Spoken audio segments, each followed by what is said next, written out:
On the afternoon of March 13th, 2025, while busy with the ordinary tasks of daily life, Hye-young's mother unexpectedly received a call from her son-in-law. On the other end of the line, Seo was sobbing uncontrollably, his voice breaking as he delivered news that struck like lightning. Hye-young, she's gone. Just 3 months earlier, this mother had walked her daughter down the aisle in her wedding dress, handing her over to this man with the belief that her daughter had finally found her safe harbor. 3 months later, that same man was now delivering news of her daughter's sudden death. Hye-young, 35, and Seo, the same age, were a couple who had been married for just 3 months. Hye-young was born in 1990 into an ordinary family in South Korea. She had an older sister. When it came time for college, she chose to study cosmetology, a highly popular field in South Korea, where beauty care and aesthetics have become an integral part of daily life. After graduation, she moved to Seoul to build her career like so many other young people. She worked as an esthetician, then later transitioned into sales. Through hard work and determination, she gradually established a stable foothold in the big city. Her life goals were nothing extraordinary: find a decent man, get married, have children, and live a peaceful family life together. Simple as that. But as she entered her 30s, despite having been through several relationships, she still hadn't found anyone suitable to walk down the aisle with. Then in early 2024, when Hye-young was 34 through a friend's introduction, she met a man named Seo, who was the same age. Shortly after they met, Seo appeared very sweet, even calling her mother Mom in an affectionate way. Her mother was immediately charmed, thinking this young man was polite and knew how to behave properly, so she quickly came to regard him as family. After about 10 months of dating, the two decided to get married and moved in together near the Pilates studio that Seo operated. In the eyes of outsiders, the groom on the wedding day showed his affection for Hye-young so clearly that anyone could see it. His eyes were always gentle when looking at her, his tone when speaking to her was soft and caring, and he attended to her every need with meticulous detail. Friends and relatives at the ceremony were all happy for Hye-young. Everyone thought she had finally found a reliable man to entrust her life to. As for Hye-young herself, needless to say, she was immersed in happiness. This was the life she had long dreamed of, wearing the wedding dress she loved, holding her ceremony at the venue she had always imagined. Everything unfolded exactly as she had pictured, making her feel as though she was living in a dream come true. When her mother walked her daughter up the red carpet to hand her over to the groom, what filled her heart was mainly joy that her daughter had found her safe harbor rather than the sadness of separation that many might expect. Looking at the young couple standing together, everyone remarked on their happiness and offered blessings, believing their married life ahead would be fulfilling and happy. However, just when everyone thought this happiness would continue forever, only 3 months after the wedding, an unexpected phone call shattered everything. On the afternoon of March 13th, 2025, Hye-young's mother suddenly received a call from her son-in-law Seo. On the other end, Seo was crying so hard he could barely speak, his voice breaking, unable to form a complete sentence. Her mother listened in confusion, her heart filled with both worry and fear, not understanding what had happened. At that moment, a police officer standing nearby took the phone and informed her of the devastating news. Hye-young had suddenly passed away. The news of her daughter's sudden death hit like a bolt from the blue, leaving her mother stunned. Her mind was filled with nothing but questions. She even thought this must be a scam call. How could this be possible? Her daughter had only been married for 3 months, was living happily. How could she suddenly be gone? Throughout the entire journey from her hometown to Seoul, her mind was completely blank, unable to think about anything. Later, when interviewed by the press, she recounted that she couldn't even cry at the time. Not because she wasn't in pain, but because the news was simply too unbelievable. She simply couldn't accept it as reality. Her mother lived elsewhere and couldn't arrive immediately, so she immediately contacted Hye-young's older sister, who lived closer to her. Hearing this shocking news, the sister also couldn't believe her ears.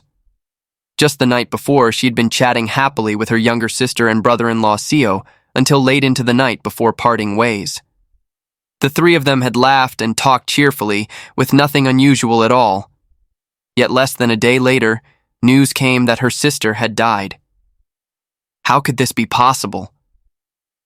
The sister rushed to her sister's home immediately.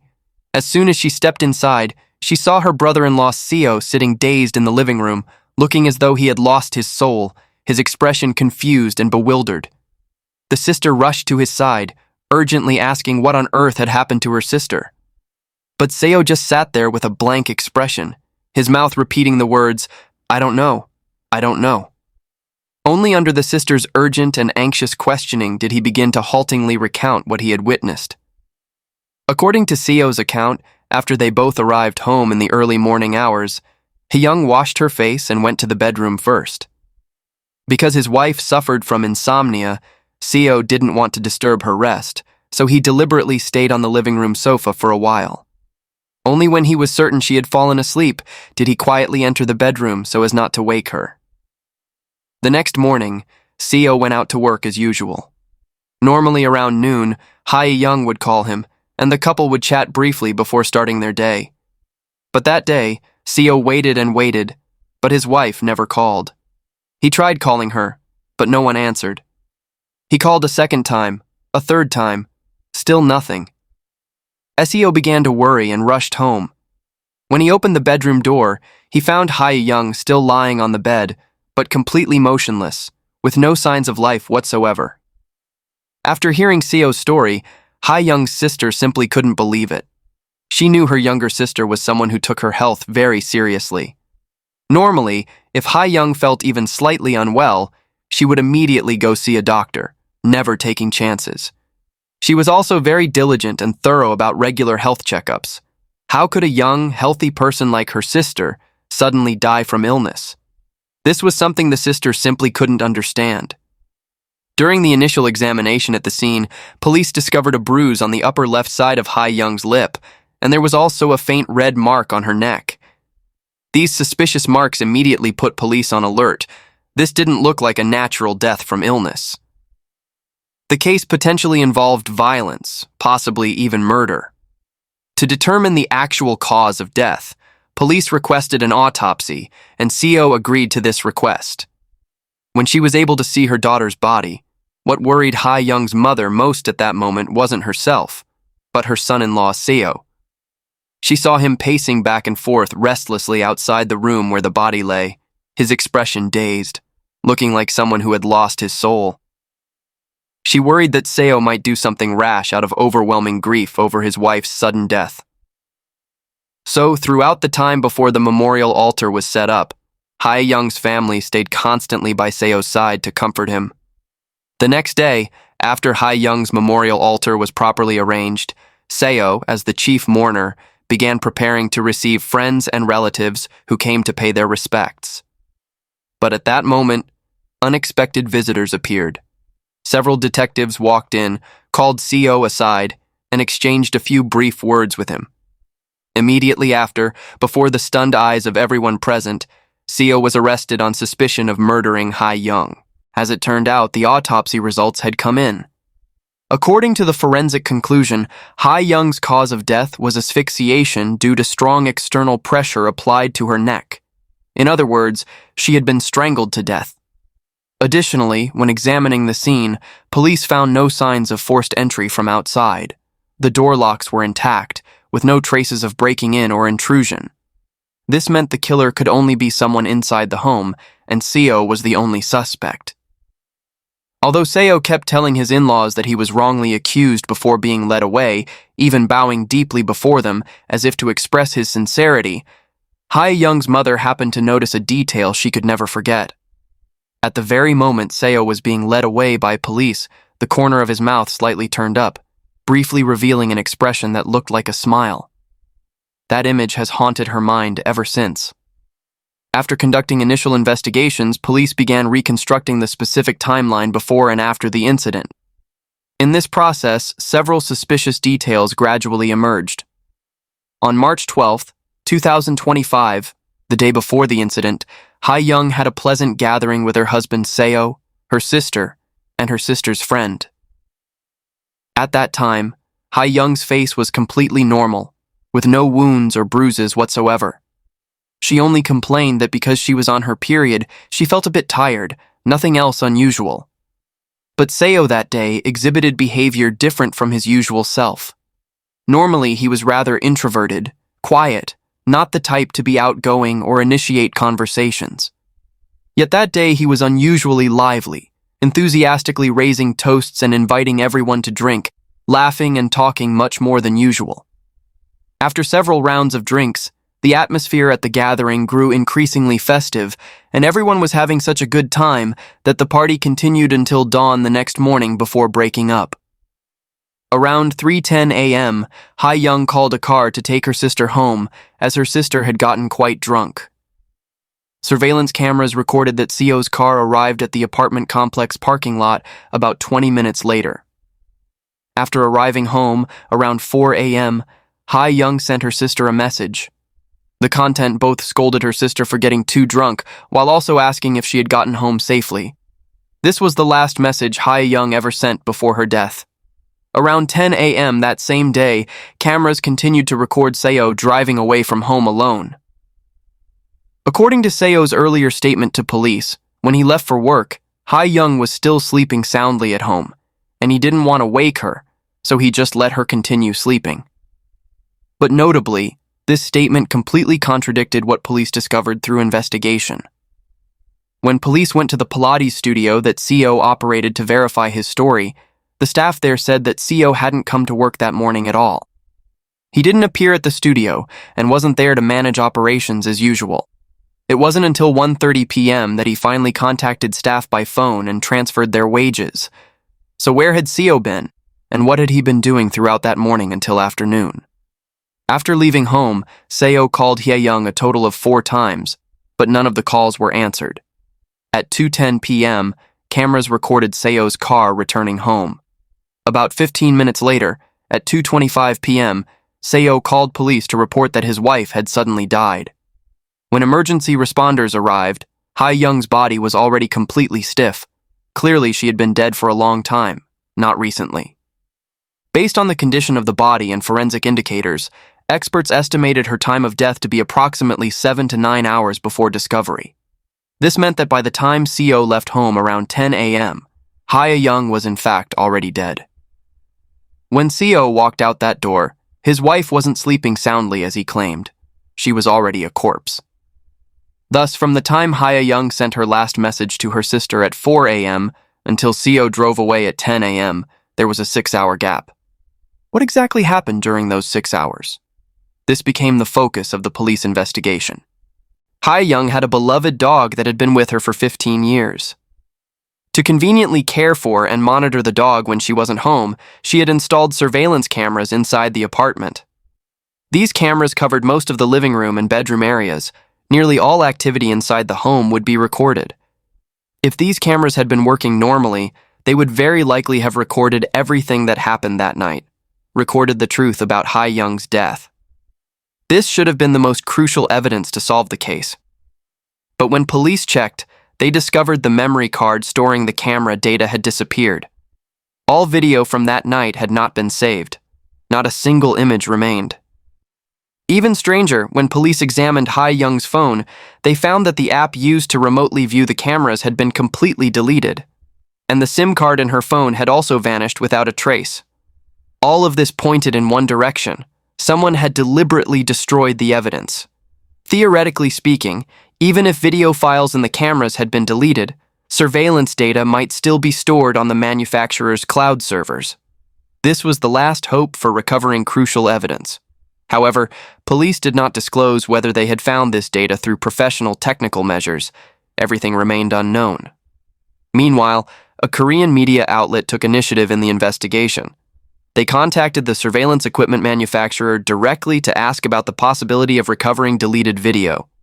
With permission from Hye-young's family, reporters attempted to restore the surveillance app on her phone and log back into the system. But the process got stuck at the identity verification stage and couldn't proceed further.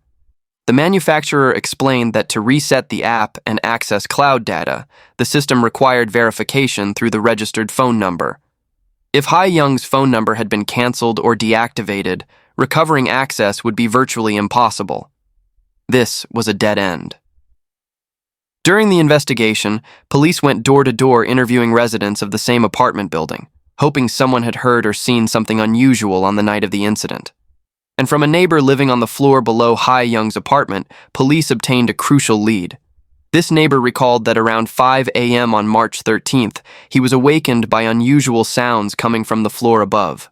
Living in an apartment building, hearing noise from neighbors is normal, usually just footsteps walking around or furniture being moved. But the sounds he heard that day were completely different. They sounded like friction produced when someone was dragging something heavy across the floor. And most chillingly, afterward, he also heard a sound like a woman gasping for breath, struggling to breathe. That sound lasted about 30 seconds before stopping.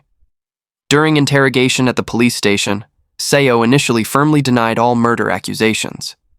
He insisted his wife had died suddenly from some health issue and that he was completely innocent.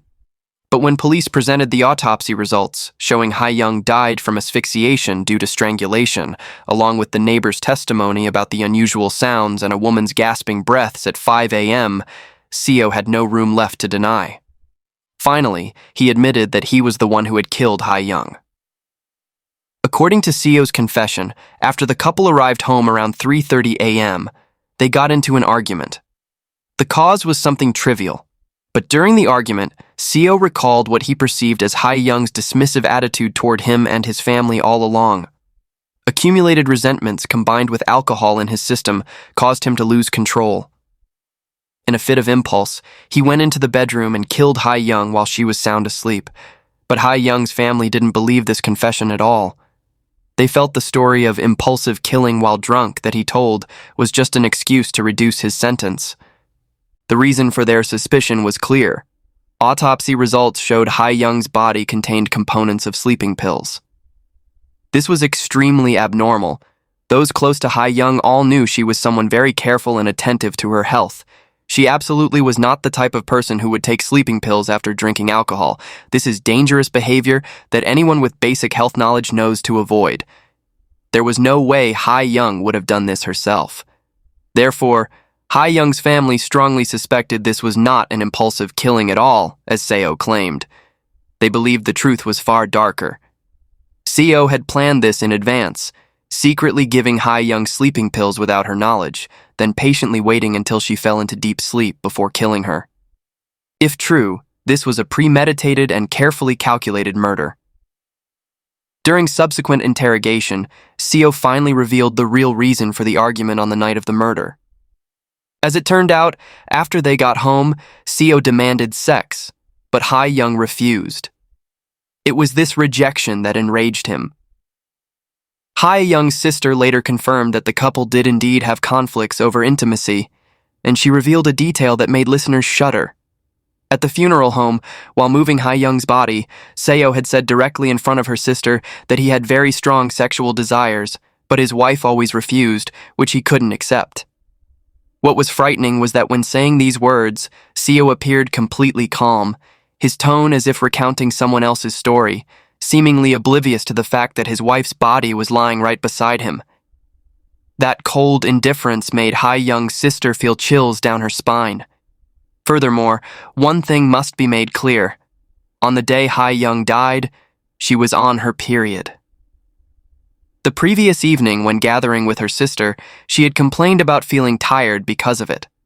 Her refusal of Seo's demands under such circumstances was completely normal and reasonable. Yet just because he was refused, Seo killed his own wife. To gain a more comprehensive understanding of the true relationship between the two, with the family's consent, police examined the message history on Hye-young's phone. The two had started dating in February 2024. Looking at the earliest messages, their exchanges were very sweet and intimate, exactly what you'd expect from a newly dating couple. But notably, even in this early stage when they were still getting to know each other, they already frequently argued, and the main cause revolved around physical intimacy. This was an issue Seo had been pressuring Hye-young about from the very beginning. Despite constantly arguing about this, Hye-young still told friends she liked Seo. Perhaps she thought these were just minor disagreements that every couple faces, and everything would get better with time.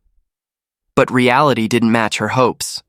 As time passed, Seo remained dissatisfied about intimacy, constantly making demands and applying pressure. This left Hye-young feeling increasingly exhausted and drained. She had even proposed breaking up with Seo multiple times because she couldn't take it anymore. But each time, Seo found ways to win her back, promising to change, and Hye-young would soften and give him another chance. And so this cycle of arguing, then making up, breaking up, then getting back together, repeated throughout their relationship. In August 2024, after about 6 months of dating, the relationship reached a major turning point.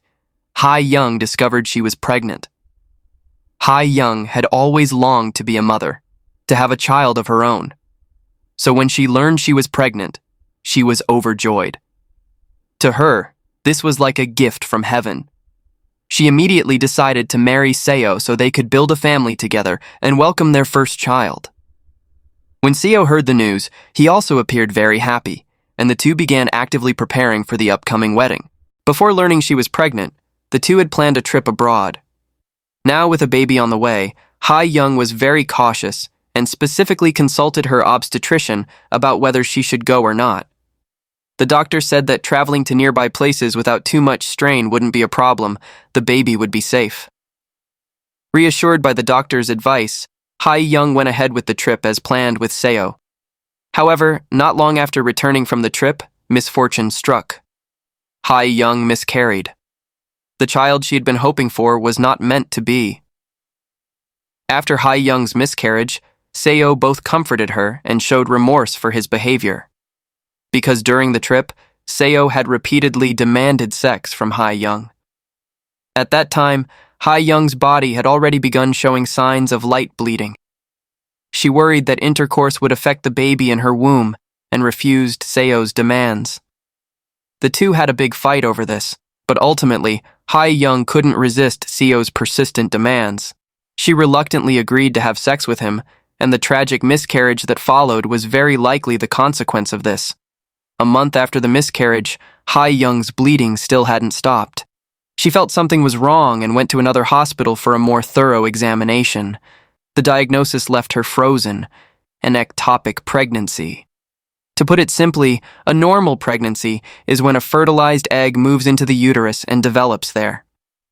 An ectopic pregnancy is when the fertilized egg fails to reach the uterus and gets stuck somewhere else, most commonly in a fallopian tube. This is an extremely dangerous condition.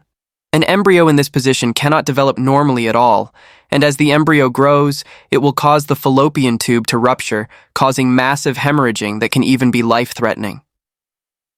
Hye-young's case was even more unusual and complicated than typical ectopic pregnancies.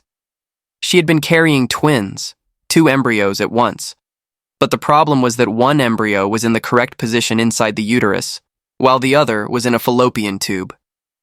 The embryo in the uterus had miscarried after the trip, but the embryo in the fallopian tube continued to develop. This was an extremely dangerous situation.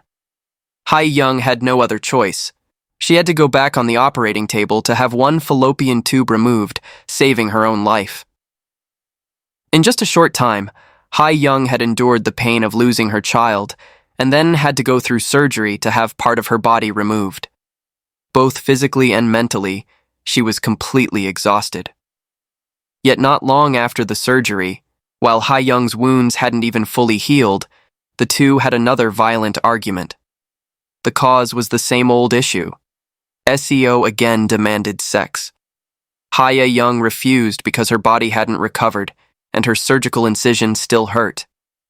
But Seo wouldn't accept her refusal. He argued that he was just following the doctor's advice, that the doctor had said sex was fine. But the reality was completely different. The doctor had only said in general terms that after a certain recovery period, she could resume normal activities. Seo had deliberately twisted the doctor's words to benefit himself, using it as an excuse to pressure Hye-young. In messages exchanged with friends, Hye-young expressed deep disappointment with Seo. She felt that compared to caring about her feelings and health, Seo seemed to only care about one thing, satisfying his own desires.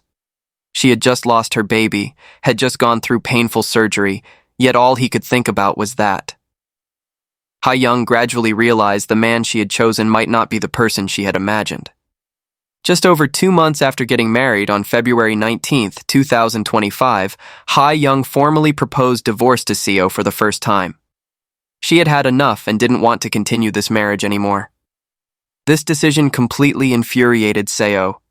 He lost control, stopped the car in the middle of the road, and turned to viciously curse at Hye-young. Actually, this wasn't the first time Seo had exhibited such violent behavior. Hye-young's friends recalled that similar incidents had occurred even before they were married. Once, when the two were arguing in the car, Seo also stopped in the middle of the road just like this.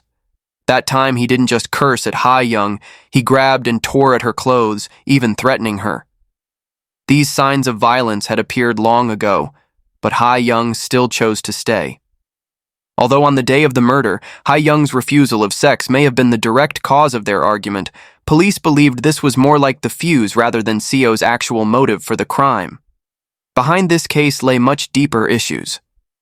After more thorough investigation, police discovered an important factor: money problems. The Pilates studio Seo operated was fairly well known locally, and business seemed to be going well. But few knew that before marrying Hye-young, the studio was actually cooperated by Seo and his older brother.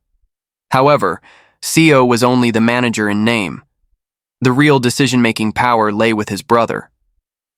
Seo worked exhaustingly, but didn't receive proper compensation, even being ordered around by his brother like hired help. Once, when Hye-young visited the studio, she witnessed this firsthand. Seeing Seo being treated so unfairly by his brother, she felt terrible for him. To help her boyfriend escape this situation, Hye-young decided to put up 50 million won, approximately 37,000 USD, from her personal savings to buy out Seo's brother's share of the studio. Thanks to this money, Seo finally became the sole owner of the Pilates studio. However, the good times didn't last long. Not long after Seo officially took over and ran the studio alone, membership numbers began dropping sharply. Business kept declining, and the studio fell into serious financial difficulty. Revenue couldn't cover expenses, and rent and employee wages kept piling up. Seo began constantly borrowing money from Hye-young to get by. He'd borrow more before paying back the last loan. He didn't just borrow from his wife, he also asked trainers working at the studio for loans. 2 longtime employees, sympathizing with the studio's difficulties, also agreed to lend him money. About a month before Hye-young died, when she proposed divorce, she simultaneously demanded that Seo return the full 50 million won she had invested in the Pilates studio, along with all the other money he had borrowed from her during their time together. This demand led to a fierce argument. In the end, they didn't divorce that time. But Hye-young firmly required Seo to sign a formal loan agreement, clearly documenting the total amount owed and his obligation to repay. Even though there was now a black and white agreement on paper, throughout the following month until the day she died, the two continued arguing constantly about money. The day before the murder, Seo had even contacted the landlord to negotiate about rent and deposit issues. When police came to inquire, the landlord revealed that Seo's Pilates studio had owed rent for several months already, and all the initial deposit had been used up to cover the debts. Seo's financial situation at this point could be described as at its worst. During interrogation, Seo claimed that Hye-young normally had a dismissive attitude toward his family, and this was what caused him to commit the crime impulsively. Police subsequently investigated this claim. According to message history collected, Hye-young had indeed confided to friends that she regretted getting married. She had also expressed worry that her mother-in-law's illnesses might be hereditary and could affect future children, and said some unflattering things about her in-laws. But upon careful examination of how the two interacted, these remarks had never caused any arguments between them. On the contrary, Seo had multiple times expressed gratitude in front of others, saying Hye-young was very devoted in caring for his mother and treated her very well. When analyzing Hye-young's phone messages more closely, police found that the main reason she regretted this marriage wasn't because of her in-laws, but because Seo continuously made unreasonable demands for intimacy, leaving her feeling exhausted and suffocated. Criminal psychology experts pointed out that Seo's use of being refused sex as his reason for killing was actually a way to shift blame, deliberately making Hye-young appear at fault in this case. If Seo was simply someone with strong sexual desires as he claimed, this obsession should have also appeared in his relationships with other women before. But that wasn't the case. He seemed to display this almost pathological obsession only with Hye-young alone. Criminal psychology experts believe Seo's behavior aligns more with the typical characteristics of an abuser, an extremely powerful desire to possess and control one's partner. His obsession with demanding physical intimacy can be understood as a means to control and dominate his wife, rather than purely about physiological needs. He seemed to view Hye-young as an object he owned, one he could completely control according to his wishes, rather than as a human being with independent thoughts, feelings, and will. As the Pilates studio business kept declining and hit a dead end, Seo's economic dependence on Hye-young grew heavier. He needed her money to maintain the business, to pay debts, to survive. Parallel to this, his obsession with demanding intimacy also became clearer and more intense than ever. Because beyond this, he had no other way to assert control over his wife, no other way to keep her by his side. On the night of the murder, when Hye-young once again proposed divorce and demanded he return all the money he had borrowed, Seo may have realized he was about to completely lose control over this wife. She was really going to leave him this time. The thought that Hye-young would go away, would start a new life, might become another man's wife. This was something he absolutely could not accept. If he couldn't possess her, then no one else would be allowed to have her either. And finally, he struck. Currently, Seo's trial has begun but is progressing very slowly. Due to Seo repeatedly changing defense attorneys, plus the defense requesting to recall witnesses for additional questioning, the trial has been postponed multiple times. The legal process just keeps dragging on with no end in sight. The continuous trial delays have left Hye-young's family in tremendous pain and exhaustion. They just want justice to be served, want the man who killed their daughter to receive appropriate punishment. But what they find most unacceptable is that since the incident occurred, Seo has never once formally apologized to their family, never once expressed remorse or asked for forgiveness. His cold, callous attitude makes people shudder. This case has caused a major sensation in South Korean public opinion. Internet users and media have all expressed strong outrage at Seo's brutal actions. Many are calling on the court to consider public sentiment when sentencing, and not to treat this case lightly as involuntary manslaughter or impulsive killing. Social media and news comment sections are flooded with voices demanding that Seo be sentenced to life imprisonment or even death. Many view this case as a textbook example of domestic violence, a wake-up call to society about toxic relationships that victims often don't recognize until it's too late. They are demanding that Seo's real identity be publicly disclosed to strengthen the deterrent effect, so that others with similar intentions will think twice before acting. And that is today's case. Thank you for watching, and we'll see you in the next video.